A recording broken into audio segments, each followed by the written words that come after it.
one choice. No pretense, no hidden schemes. Just sports, passion, fueling dreams. From the field to the court, every play that's made. Real takes over fake debates. Turn it up, hear the honest sound. Unfiltered sports all year round. Discussions pure, no masquerade. Real takes over fake debates.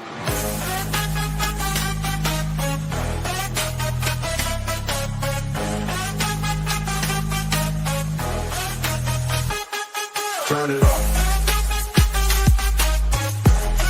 Over fake debates. Real takes over fake debates.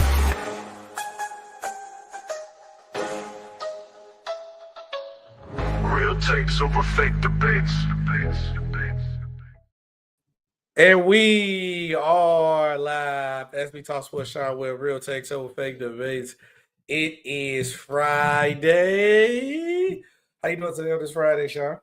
Doing good, SB. Happy Friday to you. Happy Friday to everyone out there. Thank you for taking some time to listen to us. Yeah. Appreciate it.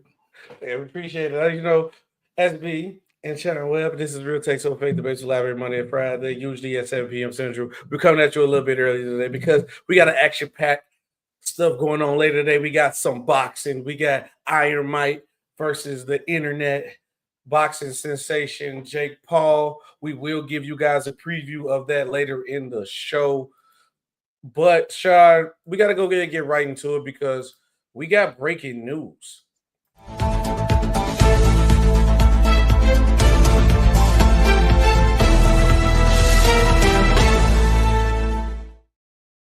Another day, another way the NBA tried to convert for the laziness and uncompetitiveness of the players today. So Shams has just reported. Let me go to Shams over here on X real quick. We got a new format for the All-Star game, Sean. And I do not like it. So to be clear, they're just in discussions. They're having serious discussions. It's not confirmed, just serious discussions. But go ahead. Serious discussions. I don't like that it is discussions. Salute to everybody in the chat too, by the way. But the new format that's in discussion is a 14 tournament. They just love these tournaments now. Ever since the NCAA tournament, they just love. We just got to have tournaments all through the season. But it's a new 14 tournament for the 2025 All-Star Game. Will consist of 3 teams of 8 All-Stars each, and the winner of the Rising Stars game. Sean, I can't do it. I can't do it. It's simple. Stop with this. Hey, we got to fix the All-Star game. We got to do the only thing that need fixing is the players. And shout out to my boy Jay Uso or Jimmy Uso. The Usos, what he said. We told Roman the only thing that need fixing is you. It's you, the players. The players, y'all got to compete. That's it. We not saying go out there and play like it's Game 7. But you don't do yourself no favors or no justice when we see the summer runs that y'all do and y'all playing hard and it's like a competitive game. Do that. Do what y'all do in the summertime. That's all they ask. And I know they're not playing like they do in the NBA. Even during the regular season, some games I feel like they play harder in the regular season. I don't like it, Sean. I feel like you just putting a Band-Aid over a knife wound. You just putting a Band-Aid over a gunshot wound instead of addressing the problem straight forward and straight ahead. But the players not going to realize or change until it start hitting their pockets, which I don't want it to do for them. But it's what's going to happen because now the viewership is going to start going down. You know, when the viewership start going down, the ads going to start going down. When the ads start going down, that's extra money y'all losing. No fans, no ads equals no money. They got to fix it. But, Sean, I'm 100% against this. I don't like it at all. I don't. I just feel like you just got to go out there and compete. It's not hard. So I want to say this, 2 things, SB. First, I think we have to get back to the place where the most entertaining thing about sports is competitiveness. Mm-hmm. 2 sides, 2 teams, 2 people giving everything they got to try to get a win. That is entertaining, and I think we got to get back to that thing. But let me say this about the All-Star and the proposed discussions that they're having around, changing the All-Star weekend format. I think the bigger concern is not just about the game. I think it's just about the weekend in general, that it doesn't generate the interest that it once did. And a big part of that is, yes, the All-Star game is uncompetitive. It's boring. It's an exhibition, but an exhibition doesn't mean you don't have to play hard or don't have to play like you don't want to be there. And I think that's where we've gotten lost. But I think there's also concerns about All-Star Saturday Night as well, SB, because, again, I think when we talk about All-Star Saturday Night, the three-point contest, I think, has surpassed the dunk contest in terms of the glamour. It's the glamour event now. Do you keep the slam dunk contest, or do you look at another possible thing of, for All-Star Saturday Night? The tournament, I think, obviously would probably last over a couple days. Again, the Rising Stars game generally is just a low diet All-Star game, so I generally don't watch it either. But if I were in the room and I were making a suggestion, I would base this on something Adam Silver said this summer. Adam Silver said this summer during the Olympics that the NBA really wants to do more with FIBA, have more partnerships with FIBA. So if you want to do an all-star tournament, here's what you do. You have two all-star teams, okay? Two all-star teams of American-born players. They don't necessarily have to be East-West. It's just two all-star teams of American-born players. There's 24 American-born players that we believe are all-star caliber players. You also have an international team of all-stars. So you take your 12 best international players in the NBA, and that is a team. And then you say, FIBA, we want you to bring your 12 best FIBA players and have a FIBA all-star team. That's your tournament right there. But what does that do? It brings, again, more international attention to the weekend, but it also puts it in a format where we like to believe that the competitiveness will ratchet up just because you're playing for a little bit of pride now. It's not just, we're just out here just on a showcase, because the last thing I think a lot of players want to happen is to get embarrassed in that format. And then to say USA ain't the best players in basketball or their sport no more, that'll hit different. Right. So my belief is that's the way to do it. I don't think it needs to be done this year. I think there has to be some more logistics and some more planning done around it. But that said, that would be the format that I would love to see them go to if the intent is to go to this type of format. I just believe that it's got to be a meshing of not just the NBA international players, but also in the proposed idea of partnering with FIBA basketball more is FIBA bring an all-star team of your 12 best players, and let's do it all-star weekend. Now, let us know what you guys think about the new 4-team all-star game tournament. Comment down below and let me and Sean know. What do you guys think about it? I hate it. I'm 100% hate it. I think it's dumb. Just compete. It's just y'all making it harder than what it got to be. A little bit of sad news. A little bit well wishes to one of the greatest coaches, in my opinion, greatest coach of all time. Greg Popovich. The Spurs had announced that Greg Popovich suffered a mild stroke. He's expected to make a full recovery, but there's no timetable for his return. Obviously, was it like last week? Was it like last week when they announced that he's going to be away from the team because of some health concerns? They didn't fully get into details of what everything was going on. So now they actually just dropped the details about everything that happened. Though, Sean, you got anything to comment to say about this? Of course, prayers to Greg Popovich. The fact that it was a mild stroke and the fact that he's expected to make a full recovery is certainly a blessing. Pop is one of those people, when you talk about him, obviously we talk about him as one of the best coaches ever. We know he's one of the best coaches ever. But for me, it extends well beyond that. He is someone who has been very open about using his platform to speak about issues going on in society. He is a lot of people may not know he's a Air Force vet, and someone who has a very very strong worldview, and someone who again is not afraid to speak up about different issues. So as much as it's about Pop, the coach, this is more about Pop, the man. He is very well respected for a lot of reasons. And I think he's one of those rare all-time great coaches who everybody seems to like. Even if you don't like the Spurs, everybody likes Pop. And some of it is, I remember, shout out to the late Craig Sager. But like when he was one of the first ones to kind of, when they had to start doing the sideline interviews during the game, and Pop would always give the sideline reporters a hard time.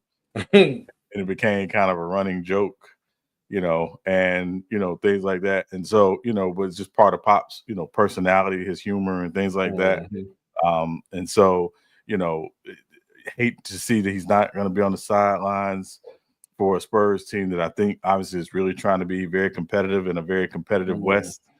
But that said, this is more about Pop the man, and certainly, you wish him well in his recovery.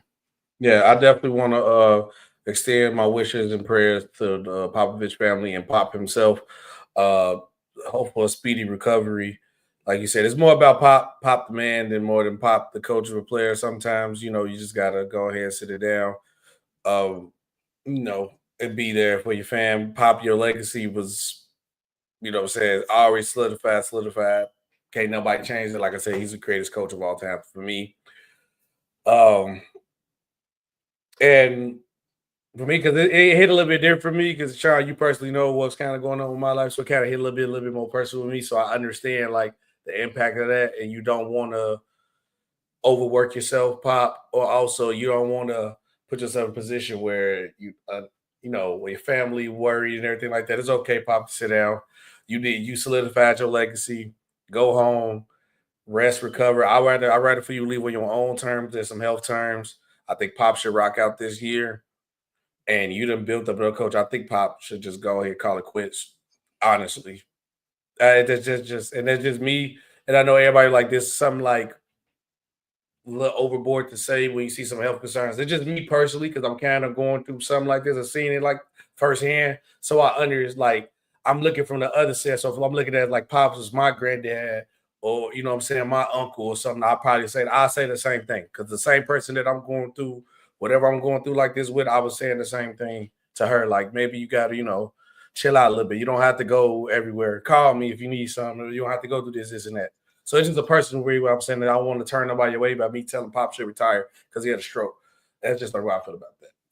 But Sean, we got more drama, and I'm starting to think Bronny James is becoming in the news like the Jerry Jones. We're just talking. It's always just like some talking point gonna be in the news. Because Bronny James got sent to the G League, right, Sean? Obviously, it makes most sense. He's not ready yet. Second round pick. Got to develop, and you kind of maybe could see something, even though some people say it don't be 55th pick. So you got to go to the G League.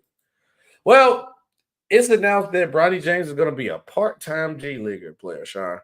I didn't know it was a full part-time situation when it comes to the G League, like a real-life job stuff. You know what I'm saying? You get a part-time job, full-time job. So Bronny James is going to be a part-time G League player. I knew he's going to be doing like the two-way contract, some games down in the G League, some games up into the league.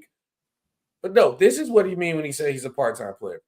Bronny James is set to only play in the G League games for the South Bay Lakers.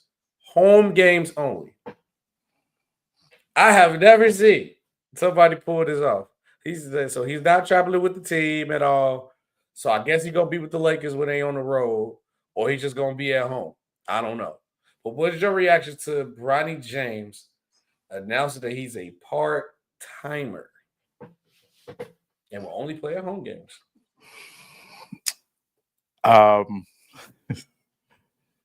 This feels very We know who's pulling the strings with this.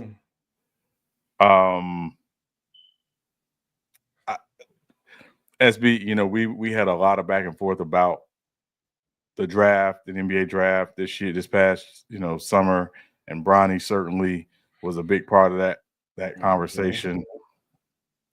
And my bottom line was always, where's the best place for Bronny to go to develop? Because he needed time to develop. I had serious questions about whether or not the Lakers were the best place for him to develop. I still have those questions, to be very honest. But it also, again, is very telling. You know who's pulling the strings. You know who's, ultimately running things. So is this great for his development? I don't know. I don't think it is. Offhand, I don't think it is. I just don't think this is good for his development. That's my bottom line. I want to be very, very mindful not to be overly critical. But this does not seem great for his development. This is why I believe there were better places for him to go to develop as a player, and not there. But Now I know, I feel you on that way. You was like, you don't want to go too deep in it, because obviously talking about kids, everybody. I have kids, so I understand what he said. But now we're not talking about Bronny James as LeBron James' kid no more. This is Bronny James, who is a NBA professional basketball player. But obviously, it kind of still get in that time, because he is LeBron's not taking, but LeBron James doing things like this. I think this is the first thing, because obviously LeBron helping him get to the league quicker, because I think Bronny is talented enough to get to the league maybe on his own. It's just he just wasn't ready right now. Because things that happened in college, he didn't really get no repetition. And this went off in a 360 right back to that point. He can get his reps in. This is the first selfish move I think of LeBron James did. And I feel like you hurting Bronny more than you helping yourself, because it's nothing I could think of that why Bronny shouldn't be on the road getting those reps in, playing in the game, because it can't be travel and safety, because Bronny was already traveling a lot. I don't know how he was traveling, but I know he did A&U, and I know they didn't separate him from the A&U team. And then even when Michael Jordan was on the minor league team, he traveled with the team. Now, did he upgrade some things for the team? Yeah. So, Bron, hey, you want your son to do that? Let him upgrade some stuff. Can you pause there real quick because you brought up a great point, SB, and I want to chime in there real quick. Why was Michael Jordan on the minor league team?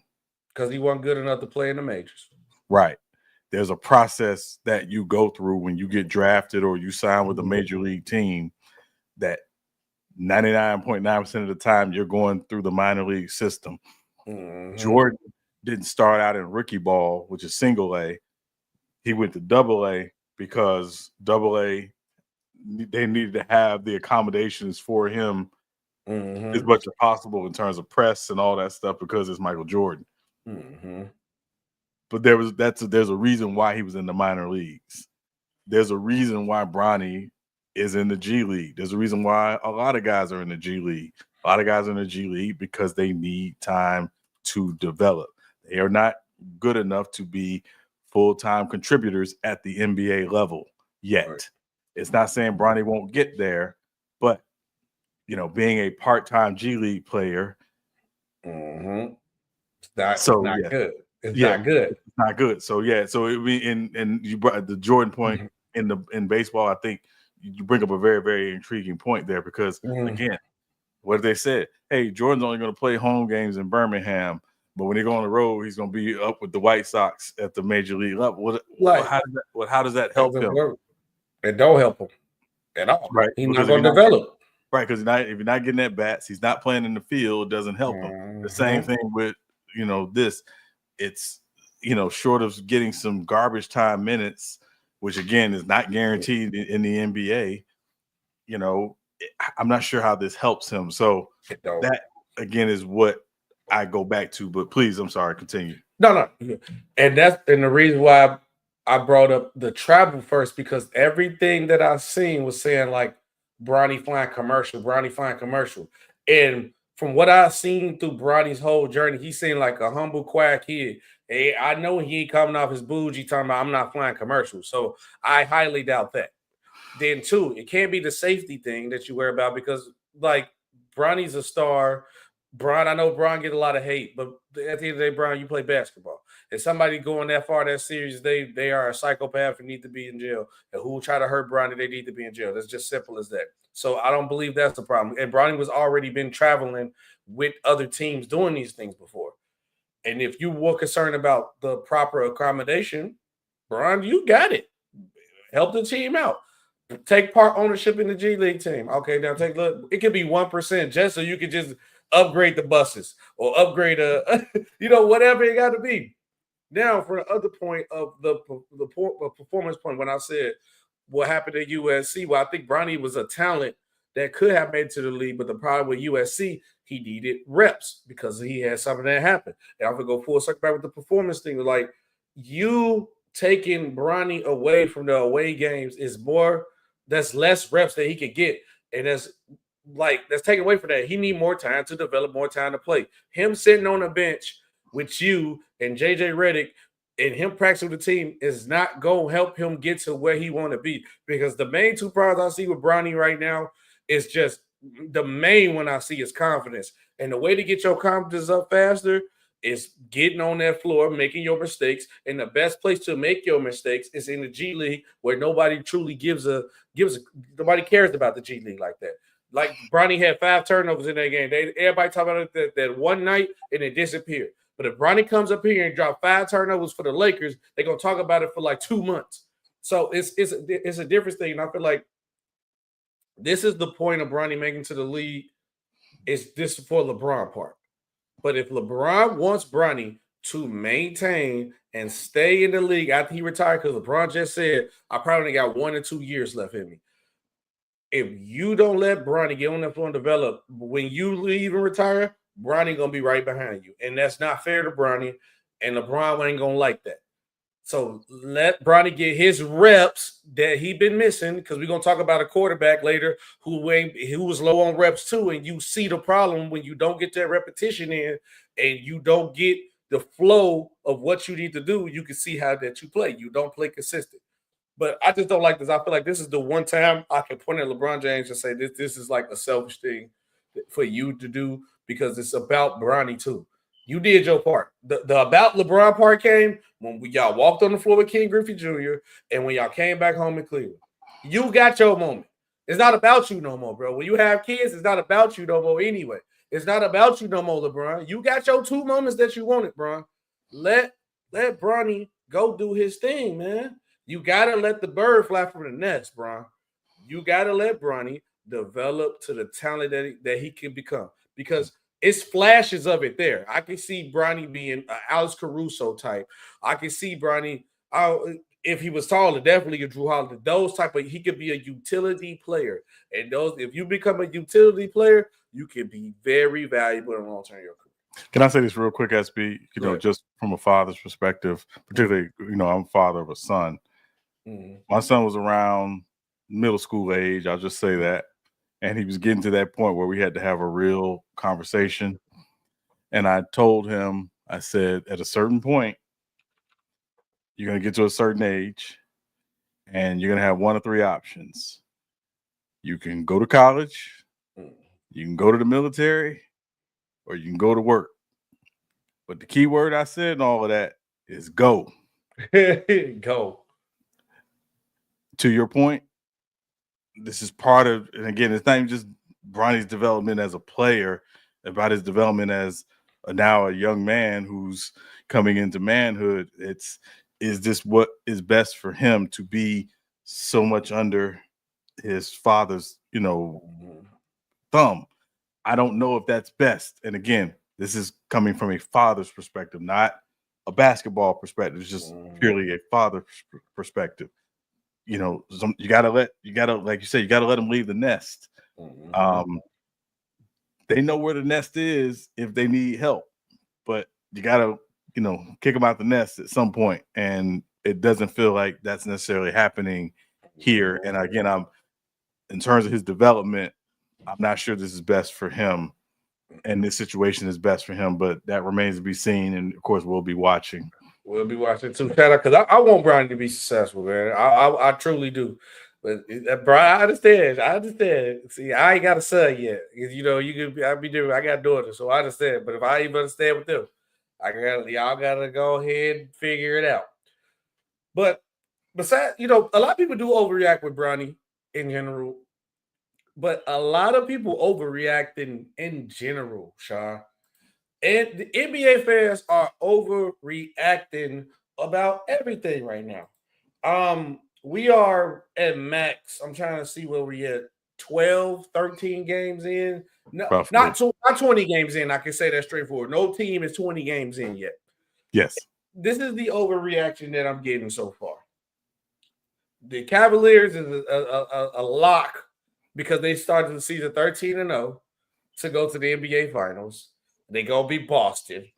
I don't know about Milwaukee. This Milwaukee one might be a little true, but Milwaukee is just god awful trash. They need to blow it, or they just garbage.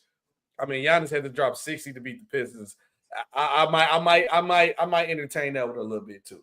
But also the Dallas Mavericks are frauds.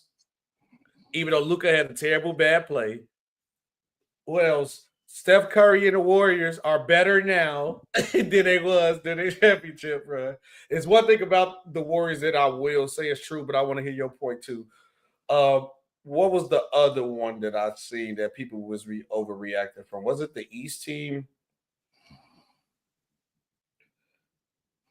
I don't know, but those like the main ones. Those like some of the main ones I've seen. Tell me, has any overreacting that you have seen so far? But the main one for sure is just the Cavs is a lock for the finals, and the Mavericks should start panicking. I'm like, come on, bro, we need to play 20 games in. We should be panicking that Luka needs to learn how to play defense on a clutch possession, but that's a different story for a different day. Yeah, I mean, I think. You know, obviously, I text with quite a few folks in different realms or whatever. And the one thing I've learned in all my years, particularly as an NBA fan, is 20 games. You got to give it 20 games because every team doesn't come into the season fully healthy. Some teams get an injury early. Some teams get an injury, after a few games into the season. Some teams are getting guys back and trying to integrate guys back who did not start the season and things like that. So I think there's got to be a level of patience when it comes to just the NBA season. You're talking about an 82-game regular season. We're not even 15 games in. Sure. What's killing me though? People act like we never been in school before. Even when you was in school, you get four parts of it. You get 4 semesters of it. 20 is 82. I'm cool with doing 20 is like, because even the 20 games in, that's semester 1. Because you can start off with an A, but you can end with an F. I didn't see it before. Or you can start with that C and end with an A. It depends.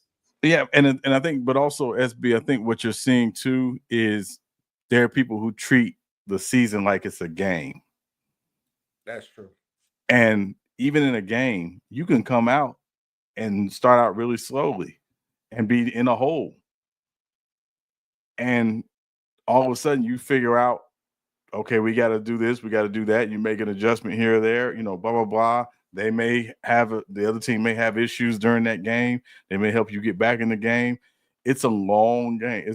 I hate, I'm not going to say hate because I don't like hate is a strong term. I don't like when fans be like, well, this one's over. It's third quarter and this one's over.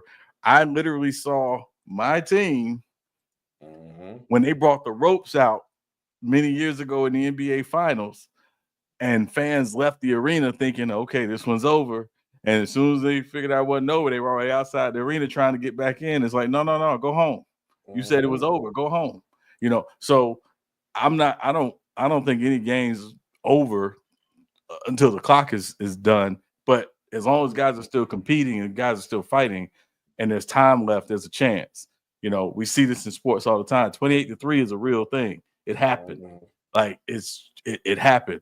I just saw my Yankees just blow a game in the 5th inning that I thought for sure was gonna be over. So it happens all the time in sports, but you can't treat the regular season like it's a game. It's 82 games for a reason. Where you are in October and November is not necessarily indicative of where you're gonna be in March or April, because a lot of things happen in that time. Some things in your control, some things beyond your control. That's the nature of a season. And I think that's where, just from an NBA fan perspective, we got to be a little bit better about that.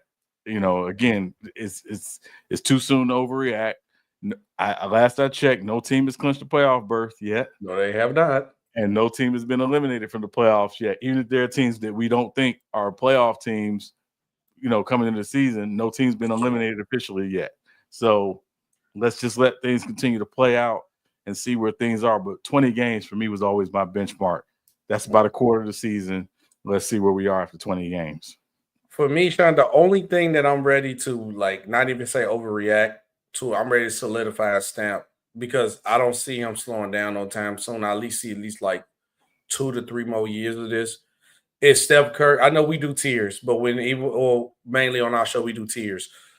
But if I was to put the top 10, I'm ready to solidify Steph as a top 10 player all time. I don't want to read right now. Don't ask me who I'm taking out right now. I kind of don't want to get into that, because that's going to open up a whole can of worms. But I think because what Steph Curry did great, even in his MVP form, I think today he's a better player than that. A lot of people I think he's a better player. So he did all his winning while still trying to find himself. And he became something even greater. So right now, Steph don't even have to play to win. Steph just really playing to just boost up his resume right now.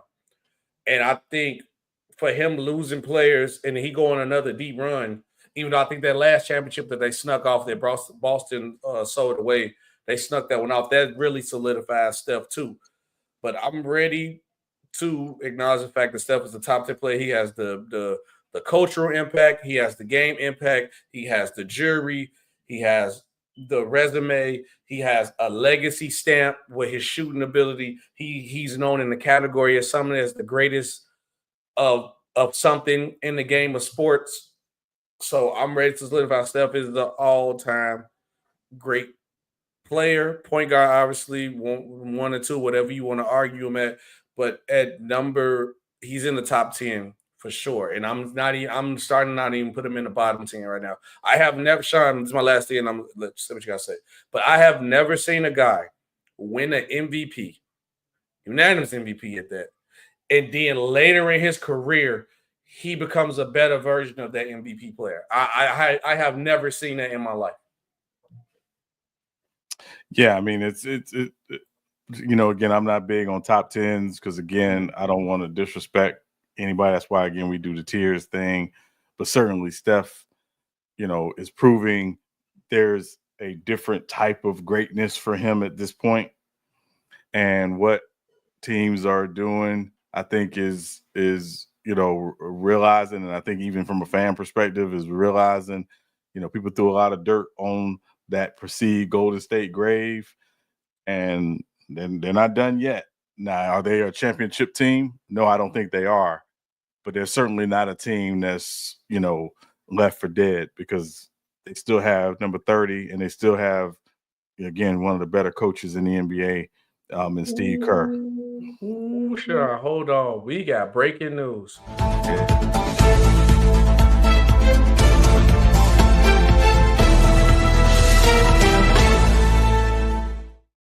News live mid-show of Real Takes Over Fake Debates.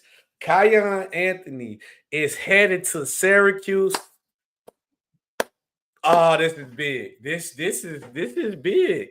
The NBA started to come NBA junior now at this point. Everybody's sons is making it in the league right now.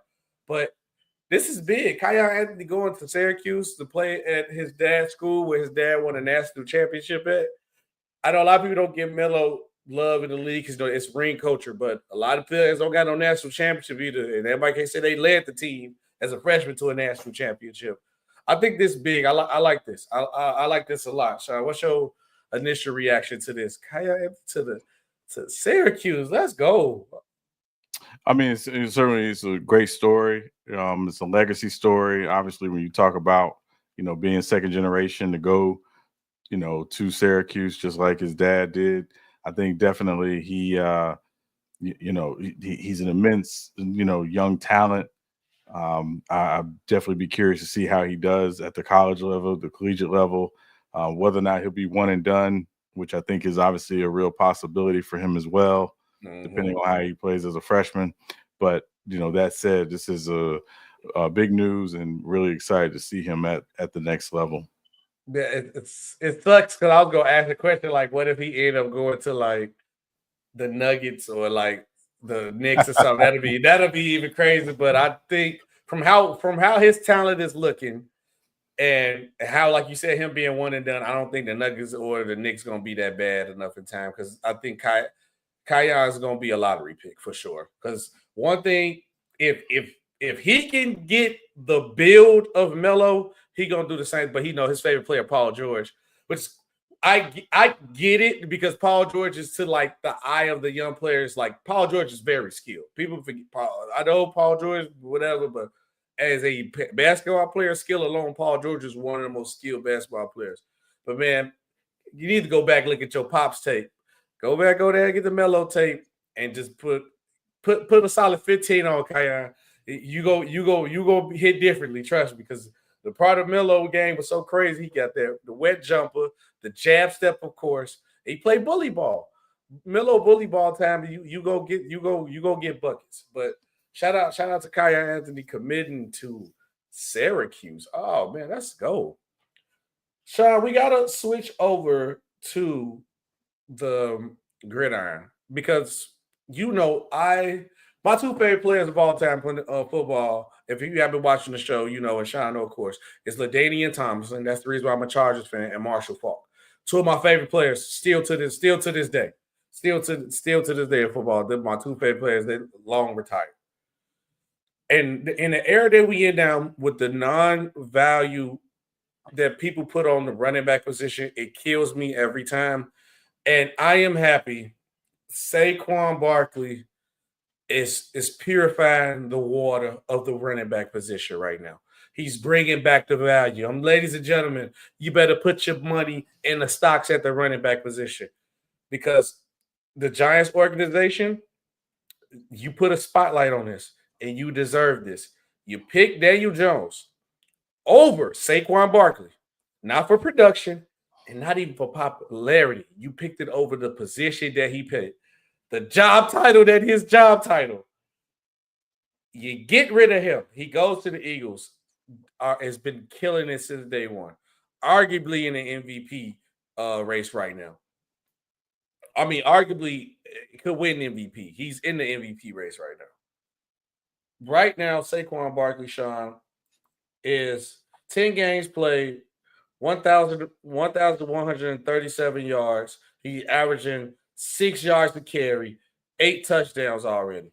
And mind you, this just rushing. I ain't look at his receiving numbers. This is just rushing numbers. Now, do I think you need to be a utility back? Can you just be a downhill back in today's era? Of course not. But look at this. Saquon Barkley can do both. Saquon Barkley can push downhill and he go out on the out and catch it. So I'm enjoying this. I told all y'all so. Saquon Barkley, players like Derrick Henry are on a steal of a contract, especially Derrick Henry is on a steal of a contract because y'all didn't value the position. Guess what teams don't look the same without their running back? The Giants. Guess what team that looks without their running back? The Bengals. It's teams who lost their running back. They don't look the same no more. Oh, who lost their running back? They running game and look the same as left. The Dallas Cowboys. Stop treating this position like it's a water boy or it's just there just to be there. You know why the Chiefs won? Matthew Mahomes get like crazy, but you know who got behind? Isaiah Pachinko. And when Pachinko went out, you know what we got? Kareem Hunt. And the team looked great. You need running back. Stop put respect. What Birdman say? You better put respect on the running back's name. It ends today, and I thank you, Saquon Barkley. So I would say this, SB. When you just look at the running backs that changed teams this offseason, for example, Saquon, obviously, Josh Jacobs, Derrick Henry, Joe Mixon, all of these guys are having really good seasons. Obviously, Saquon and Derrick Henry are leading the league in rushing. I think when you have a special running back, and Saquon Barkley is special, Derrick Henry is special. Alvin Kamara, and I'm not saying that as a Saints fan, Alvin Kamara is special. Christian McCaffrey special. Value those guys for what they are. Because generally speaking, those guys, you never even have to take off the field. Now, obviously, Derrick Henry, because of the Ravens running back room with Justice Hill and with Mitchell, who's back now, Keith Mitchell, who's back now, they have something special. And you add that to the special talent they have at quarterback in Baltimore, it's part of why they're having the season they're having. And while a lot of people feel they are a legit threat to get to the Super Bowl this year, even with the Chiefs, having an undefeated season, I just think there's a lot of things that go on. But I'm going to say this about Saquon Barkley, SB. I was thinking about this last night as I was watching. The group New Edition? Yeah. All right. So New Edition came out in like 1984, 1983, 1984. They were a good group. They were a pop group, things like that. And they were really popular. Had some great songs. Cool It Now, Mr. Telephone Man, all those songs great. Great songs. Right. One of their members leaves or is put out, depending on who you ask, in Bobby Brown. And they ostensibly replaced Bobby Brown with Johnny Gill. Johnny Gill had been a solo artist. He was a talent, had a very unique voice. He goes to New Edition. New Edition's already a strong group, but you add Johnny Gill to that group, and it gives New Edition a completely more grown up and different sound. That to me is what Saquon Barkley is for the Eagles. He's Johnny Gill to New Edition. He come in Johnny Gill. No, I mean I say that, and is if you listen to them, because the Eagles had a really good team, right? They were in the Super Bowl 2 years ago, and obviously they were a playoff team last year. But what Saquon has done is, with that talent, with AJ, with Devontae Smith, with Dallas Goedert, with obviously Jalen Hurts, he's taken them to another level that, again, and they were already a really good team. And he's doing it, and it's no ego, he understands he's in the best position he's been in his career.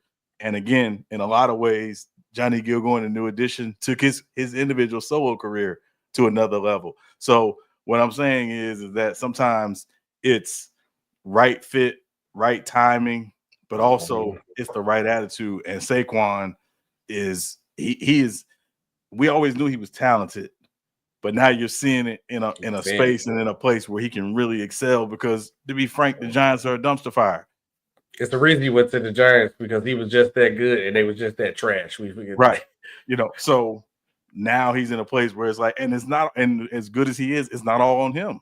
So that's the other part of it. So I think, when you add that factor, and again, kind of like Johnny Gill on their first album together, Johnny Gill isn't singing all the songs. He only, I think he actually leads one song.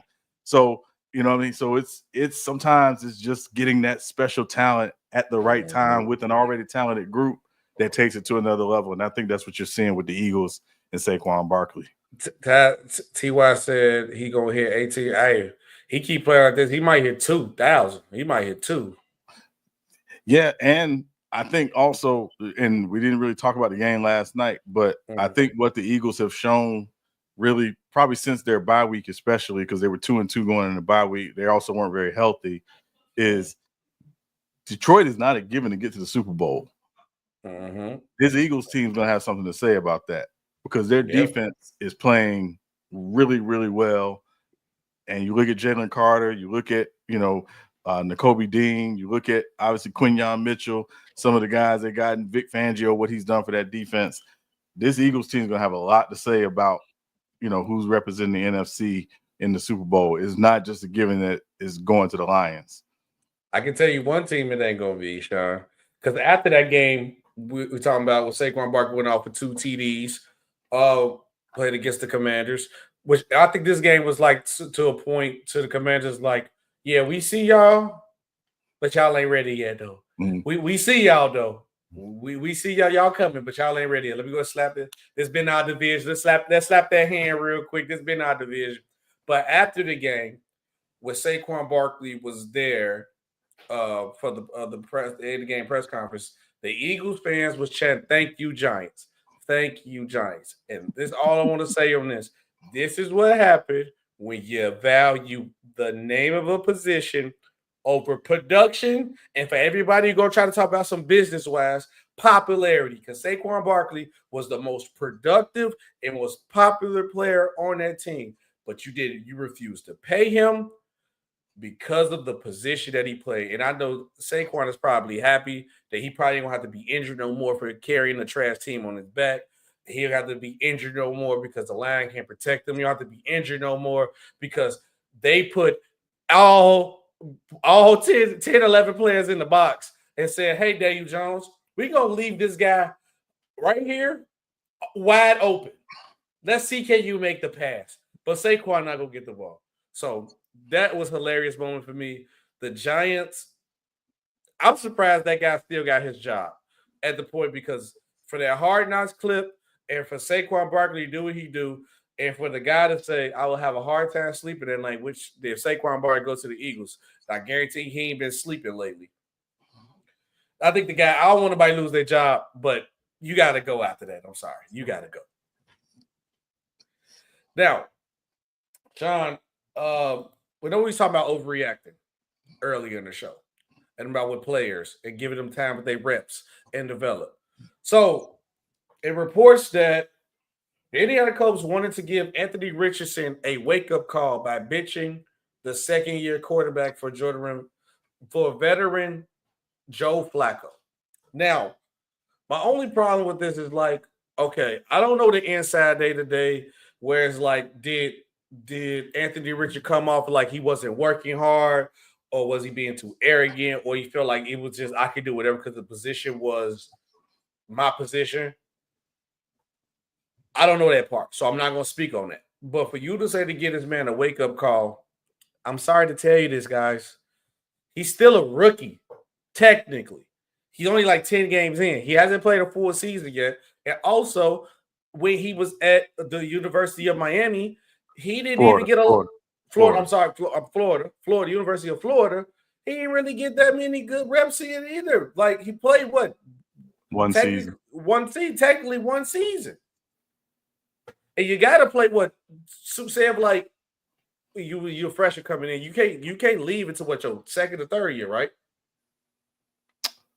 You have to be 3 years out of high school to be eligible for the draft. 3 years out of high school. So he ain't even fully developed from college yet. I don't blame, like, we talked about this about it was like 2 episodes ago when we was talking about like young players taking the opportunity was there. I don't blame Anthony Richardson for leaving. They telling you at the top of the draft, ain't no point in staying in the college. The worst you can do is lower your draft stock, because he went top 5. So when you try to go number 1, ain't no really that much big of a difference. And you got a chance to go to an organization like the Indianapolis Colts, who had Peyton Manning, so they know how to do something with a quarterback develop. But I don't think you need to give a rookie with his shortage of reps a wake-up call. You need to be on that field getting reps. Y'all not competing for no Super Bowl this year. Get him out there, let him try to build his confidence up, and you move on for the future and learn how to slide, not take hits. He ain't going to learn that by sitting on the sideline. Learn how to make that easy check down pass instead of going for that 50-yard bomb that he can do. That's what I think Anthony Richardson needs more than anything.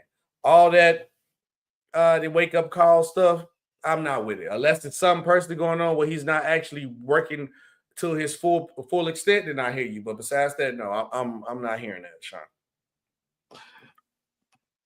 Yes, I would say, a couple things. One, to your point, he needed badly to be in the position of playing and working through his deficiencies.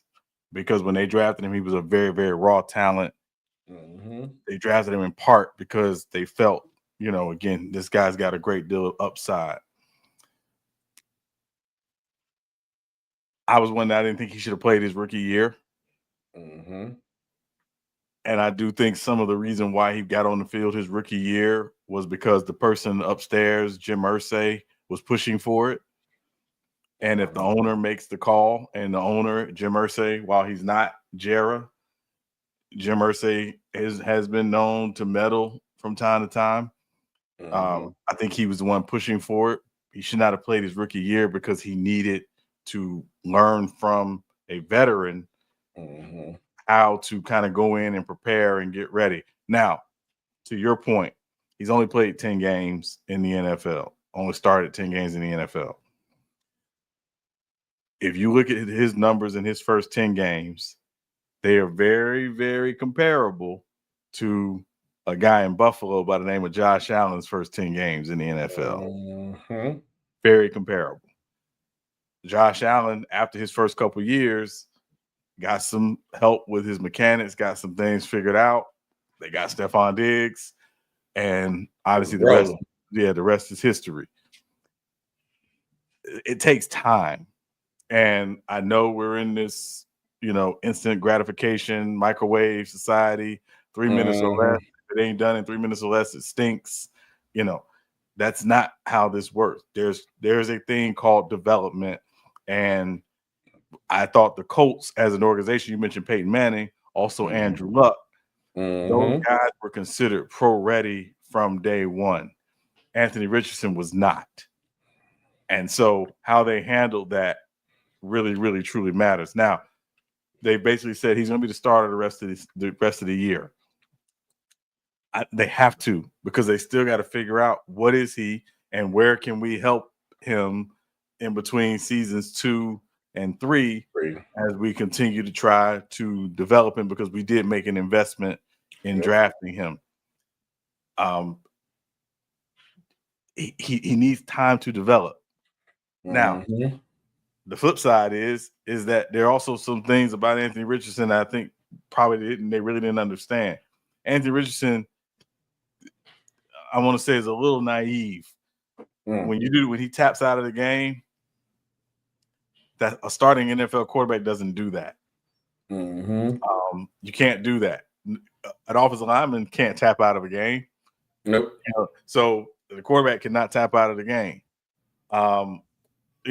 And even his answer when he said, I was just feeling a little winded, like, whoa, wait. Like, so some of it is he has to be developed in that space as well, in terms of here's how it has to be, here's how it has to look. You got to be your personality, but there's certain things you just can't say. You gotta fake it. You gotta fake it. You gotta fake an injury or something. You tired, grab your leg, like, I need to go to the sideline for my leg. Right. So, and especially in today's 24/7 coverage age, where every little thing you say is going to be picked apart, you got to be really mindful about what it is you say, particularly in an instance like that. So there's some development there as well. But for the Colts, you got to see what you got, but you got to coach him, and you got to help him continue to develop, because what he is today, if you continue to develop him as coach him, is not what he'll be tomorrow. And that's the process that they got to be willing to commit to. And you can't worry about, I think they got a little too caught up this season, SB, and thinking they were a potential playoff team. I know this sounds crazy, but to me, that should not have been the focus this season. The focus should have been, this guy played 4 games last year. He got hurt. He missed the rest of the season with a shoulder injury after shoulder surgery.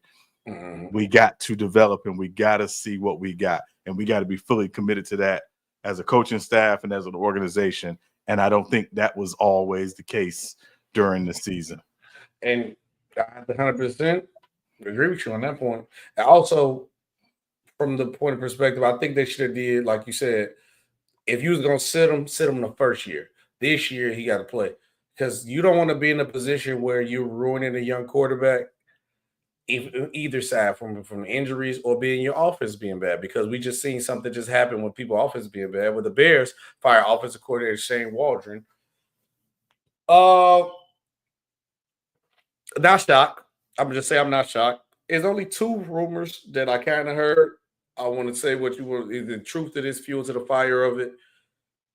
I didn't make us talk about it because I didn't see it from a reliable source. Because people made up a lot of rumors. Once you losing, everybody get to talking. It could be probably like the one player, the player on the back end of the bench might have said something, but they're gonna make it seem like it's law, or a reporter might just try to make a story. But what was your reaction to Mr. Shane getting fired?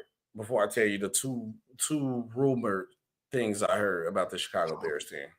Not surprised. Matt Eberflus is trying to save jobs, not just his, but the rest of that coaching staff's jobs. He's trying to save jobs. He knows his job is on the line this season.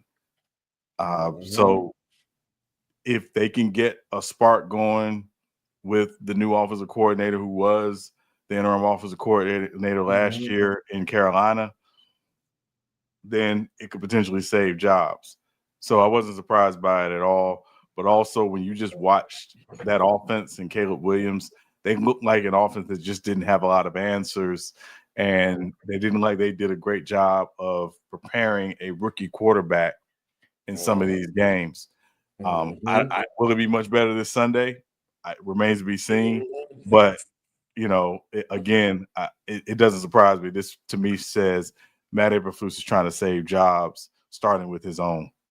So, Sean, the first rumor one is, as we talk about the coach, they said the problem with him was that he didn't make any adjustments into halftime. So it'd be like, it could be the first quarter and the players are seeing something. It could be DJ, it could be Caleb, it could be the offensive lineman. Shane Waldron would not adjust until halftime. And if that's true, this part of the reason why you're fired. This is the highest level of football. You got to be able to make adjustments on the fly. And if your players are noticing it, you should be able to notice that as a coach. That is bad. And then two, the second rumor was that the team was asking to bench Caleb, and they said that was not true. So do you think it's any fuel to any of those fires? Only one I might think for me, honestly, is that with the offense coordinator, I'm making no adjustments because their offense was god awful. I'm sorry, it's trash. Bottom of the league. Yeah, I mean it. So again, when they hired him, SB, I never thought he was the best hire for them anyway, to be honest. But also they kind of had to get what they could, given that there was a lot of questions about the viability of Matt Eberflus long term.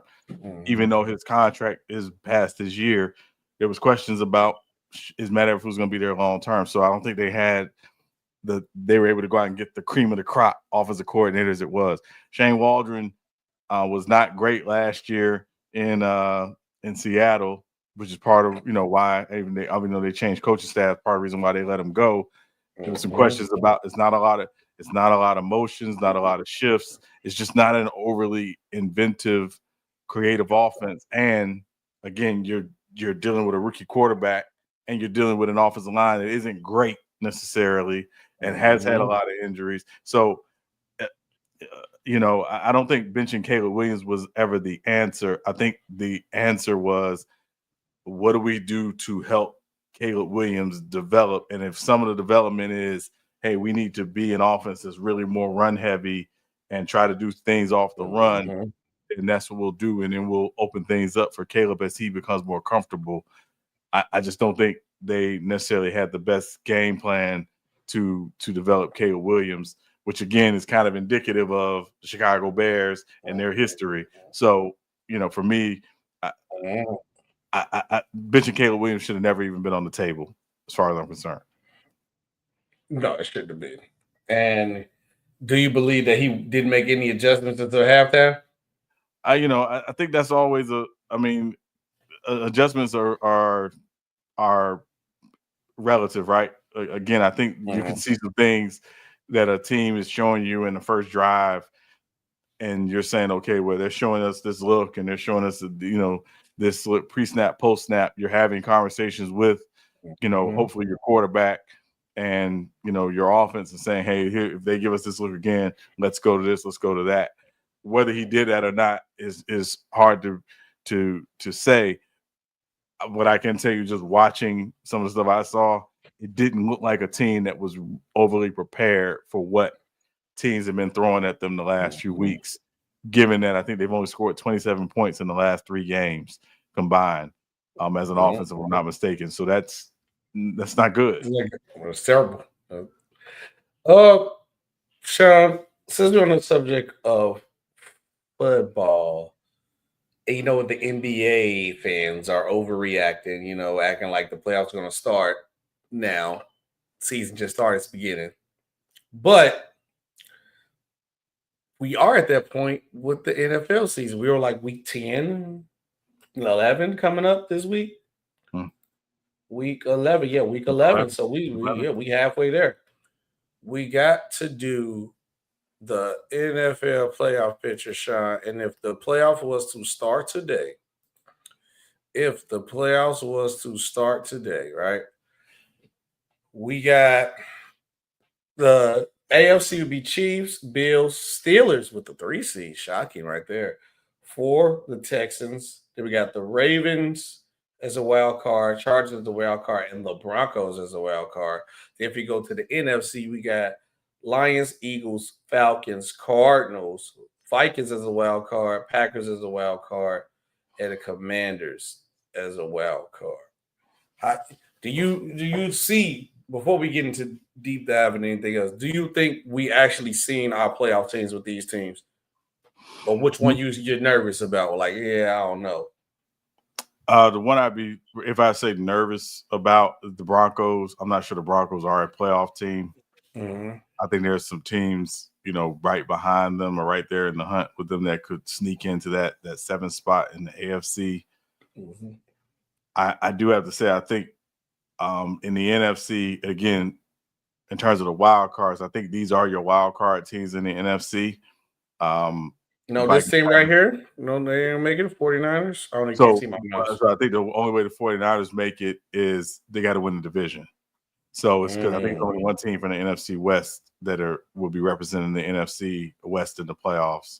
And same with the NFC South. There's only one team in the NFC South who will be a playoff team. But when you look at the East, they'll have 2 teams, and the North, will presumably have 2 or 3 teams. So, I just think I think it's the Broncos will be the team I'd be concerned about in the AFC. NFC, you got for the NFC West, you got to win the division.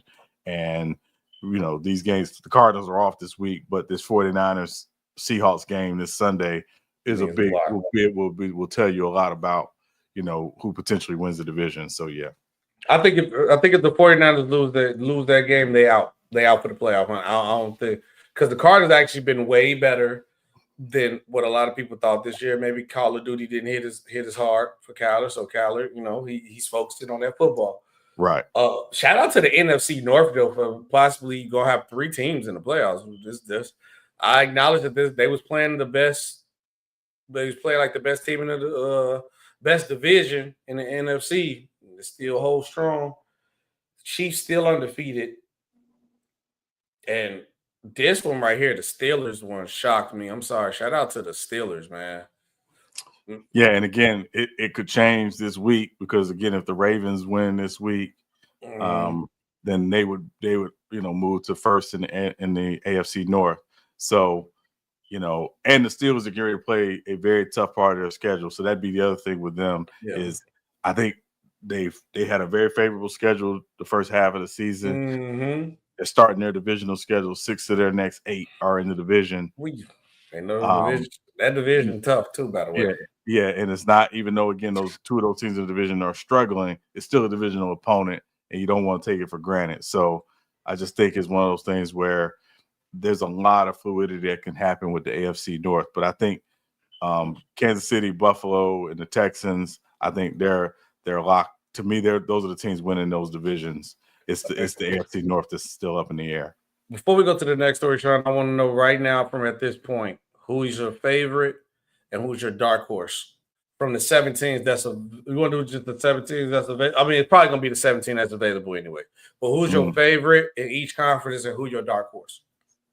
My favorite is the Chiefs, obviously, in the AFC, and I have the Eagles in the NFC as my favorite. Okay. The dark horse for me in the AFC, and I hate calling them a dark horse, the one team I think can beat the Chiefs, even though it's going to be a hard task, is the Ravens. Ravens, okay. And in the NFC, don't sleep on the Packers. For me, that's the team I would not sleep on at all. Long as Jordan Love don't come to the game with a Brad Favre jersey on again, then he should be all right. Yeah, but, exactly. For me, my favorites in the AFC is the Chiefs, and my favorites in the NFC is the Lions. I've been high on them all this season. My dark horse in the AFC, as much as I want to be a fanboy and say the Chargers, but I'm not gonna lie to myself. But the dark horse, even though I know they win their division, but the dark horse is the Texans to me still. I think the Texans can give the Ravens and the Chiefs a run for their money, and I wouldn't want to play one of those guys. And also, my dark horse for the NFC, even though I know their offense kind of came back down to earth, is the Vikings. I'm sorry. Defense win championships. And at the end of the day, if they defense can lock in, especially how good they was early in the season, late in the end of the season, I can still see the same thing happening for them too. So that's what I said, for a dark horse, I'll probably say the Vikings. But let us know who y'all playoff favorites. Now, Sean, before we get into we got a big fight tonight, so we got to get into the fight. Let's quickly go over this story real quick. Deion Sanders revealed he planned to get Shedeur Sanders to be a Eli Manning at the draft night. So if you don't know what Eli Manning is, my Chargers had the number 1 pick. He didn't want to go there. Big Eli, the big Manning, the big Archie, man. Big Archie made the call and said he's not going there, and he didn't go there, and they publicly said it. One thing that I do give Deion credit for, and he said that he will handle this privately. He won't do it publicly. But he already said he's going to make sure Shedeur and also Travis, because he said Travis, my other son Travis, will not go to just any team. Any team is not going to be able to just draft him. What is your reaction to this, Sean? Like it, love it, hate it? Not surprising. SB, for as much as we talk about talent, we always talk about where a guy goes, particularly to start their career, matters. So I have absolutely zero issue with Deion doing this. It is about putting these young men that he's been entrusted with the last few years in best position for their professional careers.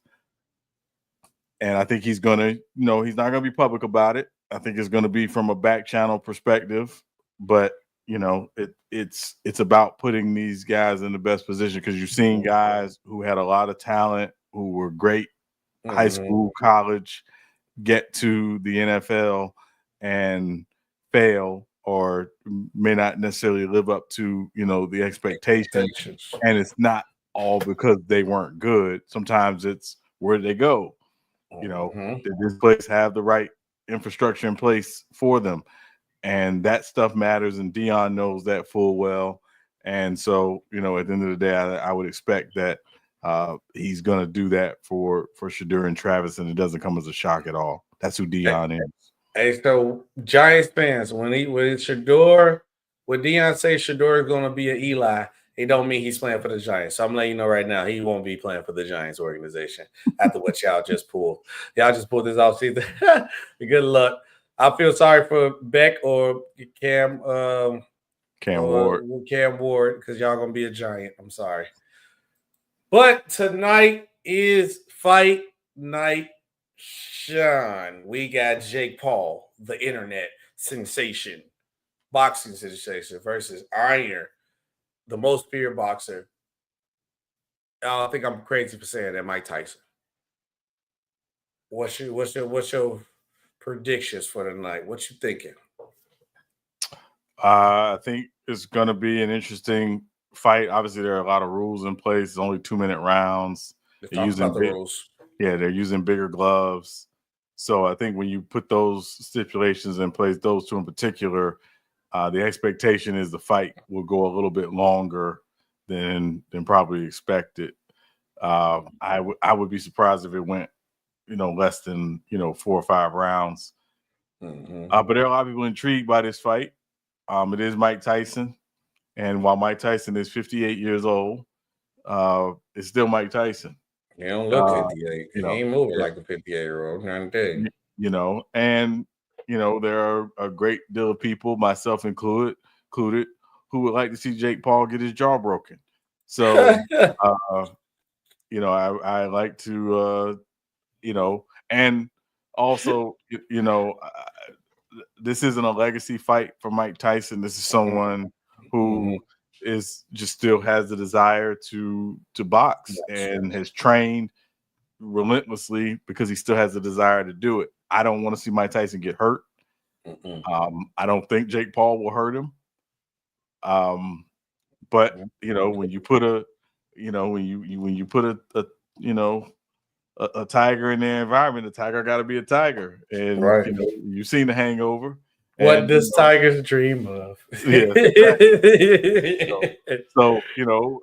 So it should be an interesting fight. I know there's some undercards happening here starting, very, very shortly. But obviously people are looking forward to the main event, and I do expect it to be, a well-watched, main event. Yeah, because it's gonna be on Netflix. So a lot of people were shocked. It was like, "Oh yeah, what the fight gonna be on paper?" I said it's on Netflix. They were like, "Wait, Netflix do live events?" I said, "Y'all got to catch up now. These streaming platforms are starting to grab stuff so people can just go watch their live." But I do want to talk about one real quick about the rules, so if everybody don't know the rules exactly. The fighters will wear 14-ounce gloves, and they also will have 2-minute rounds, then the usual 3 minutes. And the fight will be 8 rounds as opposed to 10 or 12. So it'll be a shorter fight. So I expect it to probably go 5, 6. But my preview for the fight, I'm just going to enjoy it. Because this is not really that type of fight. Now we go talk about the John Jones and Stipe. And then when it comes to Tank Davis, those fights, then I'll probably give a true prediction. Because you never really know how these entertainment fights really go. So I'm just going to take it as I'm just going to enjoy the fight. No true prediction on who I really want to win or who I think I'll win or lose. I'm just enjoying the fight tonight. Right. Sean, it is that time of the show because it is Friday. SB and Sean NFL Picks of the Week. It is time for SB and Sean NFL Picks of the Week. Sean, what you got for me? All right, SB, got a packed schedule this week. Got 3 key matchups. We'll get to those in a little bit, but we're going to get to some of these games this weekend, some divisional matchups. But first game is a divisional matchup. Green Bay Packers at the Chicago Bears. Oh, I ain't falling for this trap. I don't care if it's Soldier Field. And usually when the Packers come to Soldier Field, they own Soldier Field. So I will unfortunately, I'm taking the Packers. Yeah, LaFleur is undefeated against the Bears as a head coach. That's enough for me. Green Bay's coming off their bye week. Hopefully they got some things cleaned up with Jordan Love and the offense in terms of some of the turnovers. So I'm taking the Packers in Chicago by 8. Okay. Next game, probably don't even need to discuss this game at length. Jacksonville Jaguars at the Detroit Lions. Give me Detroit, we can move on. And your voice, we can move on. we can just go ahead and move on. Detroit, you move on. We just Detroit move on. Yeah. Trevor Lawrence has the Detroit flu, so Mac Jones will be starting this game as well. So I'm taking the Lions by 17. Oh, Ben finna put up 50. He finna put up 50 today. Hey, get your parlays ready. Get your parlays ready. Yeah. Next game, Minnesota Vikings at the Tennessee Titans. I'm gonna take Minnesota.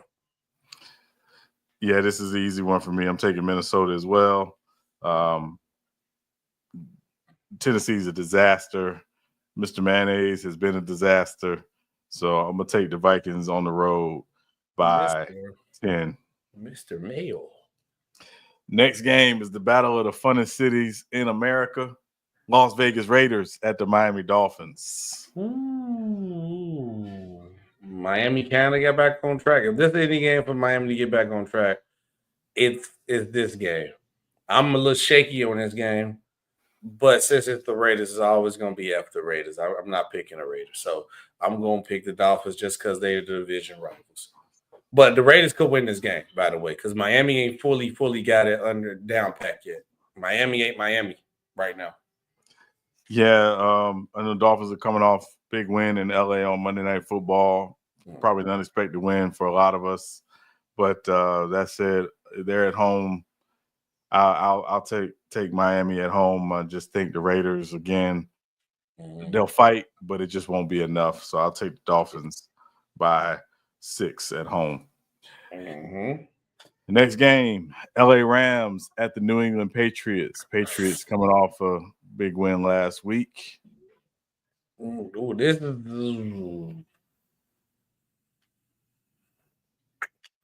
I feel like every time I want to pick the Patriots, but every time I pick the Patriots, they lose. Every time I pick the Patriots, they lose. I'm gonna go Rams. I don't trust the Patriots because every time I pick them this year, they always lose. Always lose. Yeah, I think it's gonna be a very close game. I will say that. I think it'll be a very close game. The Rams coming off a short week, traveling across country does concern me, but I do think they'll find a way to pull out a close one. So I'm gonna take the Rams in New England by 2. Mm-hmm.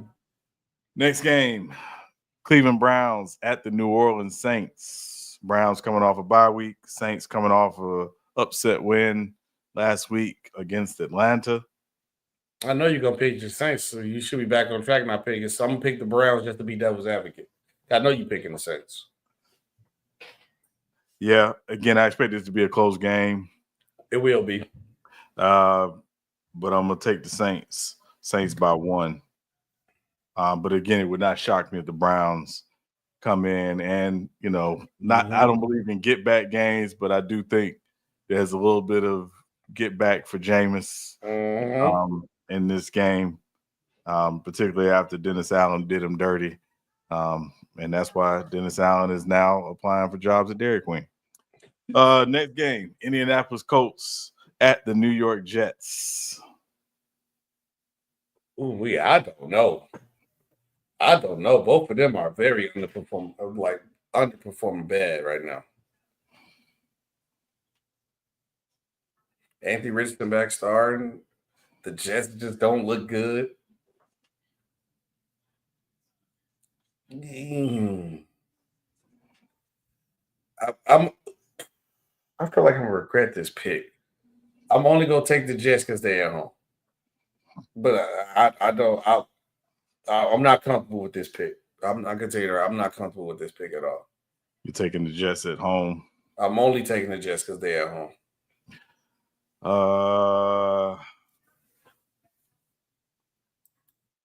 I'm gonna go with the upset of this. I'm gonna take the Colts on the road. Yeah, I would not be shocked. I'm gonna take the Colts. I'll take the Colts on the road by 3.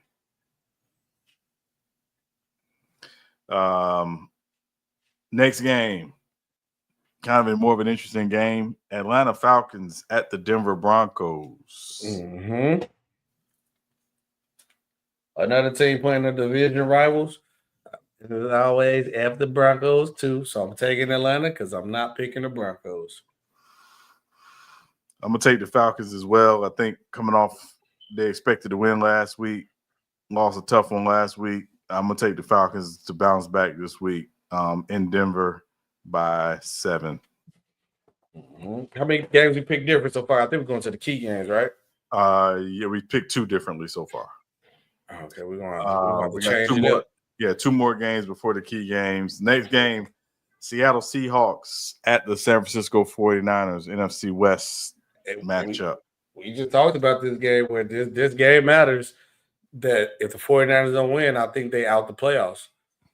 So with their life being on the line, their playoff hopes on the line, and they at home, I'm going to pick the 49ers. Desperation football is different. Yeah, Niners coming off a big win in Tampa last week. Brock Purdy played really well. I do think they got to, obviously try to get a little more balance in their offense. Seattle's just a hard team to pick right now. Again, I'm not sure which defense of theirs shows up. I do think DK Metcalf being back will help the Seahawks. Yes, but that said, I'm going to take the Niners at home by 4. And last game before we get to our key matchups, Monday Night Football. Houston Texans at the Dallas Cowboys. Battle for the Lone Star State. Yeah, we can go ahead. I'm picking Houston, and we can move on because I know you ain't gonna pick the Cowboys. Actually, I'm not picking the Cowboys. Texans coming off a tough loss on Sunday Night Football at home against Detroit. I think again they want to try to get their mojo back. So I'm gonna take the Texans in Dallas by 9. All right. And key matchups, key NFL matchups of the week. First key matchup, divisional matchup, Baltimore Ravens at the Pittsburgh Steelers. This game is going to be better than a lot of people think because once again, who always play you better than anybody else, even your division rivals. At home, because I know you're going to pick the Ravens, Sean. I'm going with the upset right here. The Steelers will beat the Baltimore Ravens. Sorry, Tiff. I got the Steelers. And a close one. Steelers by 3. I think the Steelers defense gets it done. Lamar traditionally does have his struggles with the Steelers. But he didn't have 22 behind him before. Okay. And now he does. If I have one concern, it's the Baltimore secondary, particularly their corners. They have got to play better, particularly against Pickens and obviously now Mike Williams being in Pittsburgh. Can they get enough pass rush, generate enough pass rush on Russell Wilson? I'm taking the Ravens, though. I just think in a close one, I think it's going to be a close game, but I'm going to take the Ravens in Pittsburgh by 2. Mike Tomlin will get if he pull this game off today, he gonna get an extension on another extension. If he pull this game off. Next game, late afternoon game.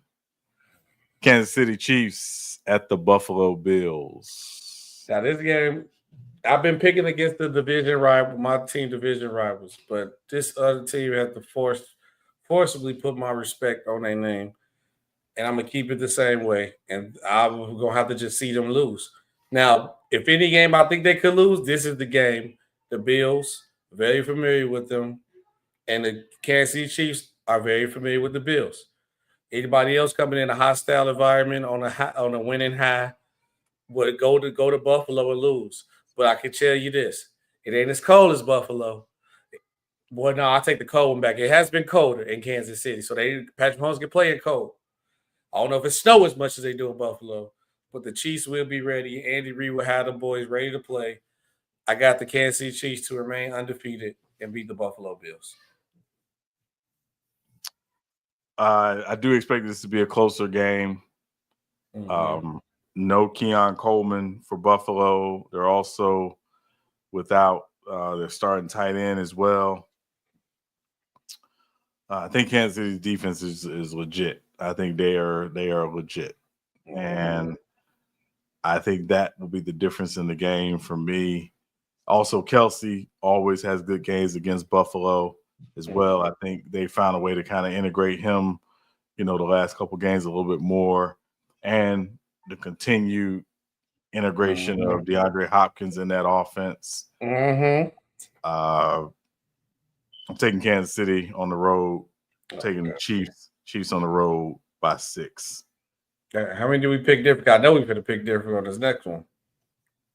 It's the last one.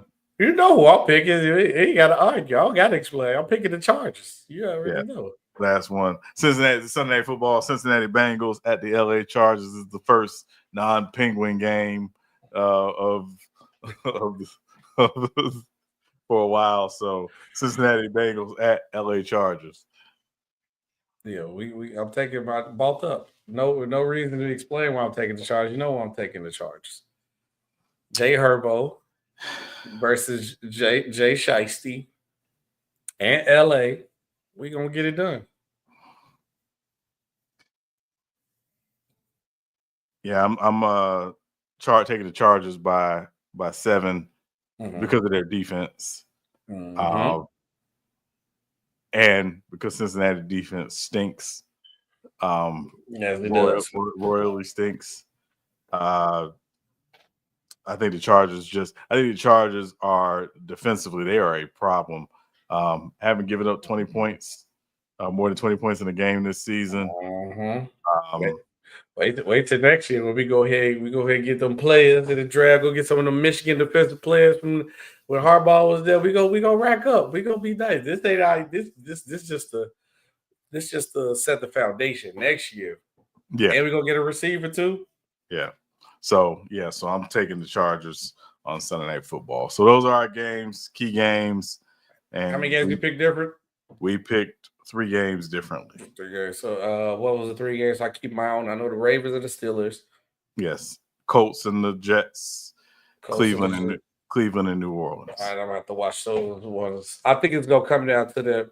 I think we gonna split the Colts and the Jets and the Browns and the Saints. I think it's gonna come down to that Ravens and Steelers game. That Ravens Steelers game is gonna break our tie. Yep. But Sean, you already know. Episode 18. What you got for me? Episode 18. I'm gonna go with the young guy. I'm gonna go with Marvin Harrison Jr. Ooh, I like the Marvin Harrison Jr. I like that one. Looking at players who were 18, because I was kind of avoid trying to say Peyton Manning. Oh, yeah, no, I'm going Jay Jettis. There you go. Yep, Jay Jettis. Yep. Okay. All right, guys. Make sure you guys tune in, watch the fight. Jake Paul versus Mike Tyson live on Netflix. Here in about, 30 more minutes. Everything's going to get started. Probably a couple of pre-fights. So get ready. I'm going to go get me some wings or something and be ready to go watch the fight. Appreciate you guys. See you guys on Monday. And me and Sean are out of here. Peace.